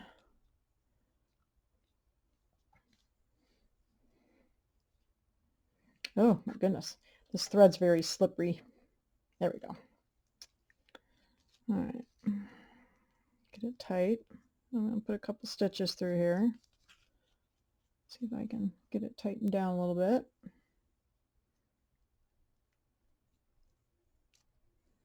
My needle's not the best. Okay, let's see. And boy, it loosened up on me, so we're going to have to do some, see how it loosened up on me? So we're going to have to do some stitches through the back. It just is not going to stay. So I may turn the camera off for a minute because I'm going to have to play with this just a little bit so I can get this tightened up again, because I am having trouble with this one. This is a tough one. Oh, I think see what happened? My thread broke. Look at there, guys. All right, well, I'm gonna redo this one, and I'll do it off camera here for a minute, and then I'll bring the camera back on, but I'm gonna have to re-sew this one, see, because I think the knot broke is what happened. My knot broke on the other end, so then it loosened up. It was doing pretty good until then, but I'll be back in a minute, and I'll show you how it turned out, because I think I can get it done. I just have to re-thread the thread through there. Okay, I got it all redone, and I got it pulled up again, and it looks pretty good. I'm just taking the last couple stitches through the back here.